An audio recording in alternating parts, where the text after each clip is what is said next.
இல்ல சார், அண்மையில கிளம்பாக்கம் வந்து பேருந்து நிலையம் திறக்கப்பட்டது. அது வந்து அதிமுக ஆட்சியில தொடங்கப்பட்டது. அதுக்கு நீங்க வந்து உதயசூரியன் சிம்பிள்ல வந்து வடிவத்துல ஒரு ஸ்ட்ரக்சரை வந்து உருவாக்குறீங்க. அதுக்கு வந்து கலைஞருடைய பெயர் வைக்கிறீங்க.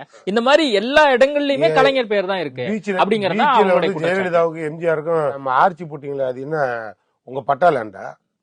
உங்க பட்டா லேண்டா என்ன? கவர்மெண்ட் தானே சார். அதுல எதுக்கு ரெட்டலை எம்பளத்தையும் சின்னத்தையும் பதிவு பண்ணி நீங்க சமாதிரியை போட்டீங்க? அங்கே அது ஒரு புறா வேற போட்டீங்க. அது என்ன ஜோடி புறாவா? உள்ள இருக்கிறது ஜோடி தான், அதுக்கு எம்பளமா வெளியில ஒரு ஜோடி புறா. இதை நாங்க ஏதாவது கேள்வி கேட்டோமா? கொச்சைப்படுத்தணுமா? நாங்க எதுவும் அதெல்லாம் பண்ணலையே. நாங்க நாகரிக அரசியல்வாதி. அவங்க 2 பேரும் உழைச்சாளுங்க, எது வேணாலும் வச்சுட்டு போட்டுன்னு விட்டுட்டோம். நான் என்ன உனக்கு கேட்கறேன்னா, எடப்பாடிக்கு ரொம்ப பிரியா இருந்தா ஒரு மனு ஒண்ணு கொடுக்க சொல்லுங்க. என்ன இந்த மாதிரி எல்லா இடத்துலயும் உங்க அப்பா பேரையே வைக்கிறீங்க, ஒரு 4 இடத்துல எங்க அப்பா பேரையும் வைங்க அப்படின்னு ஒரு அவங்க அப்பா பேரை வைக்க சொல்லி ஒரு பெட்டிஷன் ஒன்று கொடுக்க சொல்லுங்க.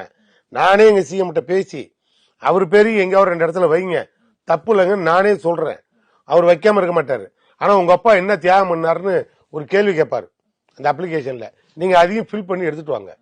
இதெல்லாம் நான் இப்படியெல்லாம் உங்களை திறந்தாழ்ந்து நீ கேட்ட கேள்விக்கு பதில் சொல்லணும்னு ஆசை இருக்கு.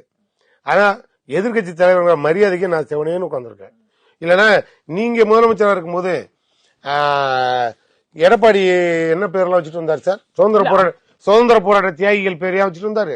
அம்மா இட்லி, அம்மா உணவகம், அம்மா உப்பு, அம்மா சர்க்கரை, அம்மா வாட்டர் பாட்டில், அம்மா குவாட்டர் பாட்டில். அதுக்குதான் வைக்கல. இல்ல அவங்க என்ன சொல்றாங்க? வாட்டர் பாட்டிலுக்கு வச்சாங்க. அவங்க என்ன சொல்றாங்க? டாஸ்மார்க்கு இன்னும் கலைஞர் பெயர் வைக்கல. நான் கேக்குறேன், ஏன் நீ உப்பு சர்க்கரை தண்ணி எல்லாத்துக்கும் வச்ச, நீ உங்க அம்மா பேரு ஜெயலலிதா பேரு ஏன் குவாட்டர் பாட்டிலுக்கு வைக்கல?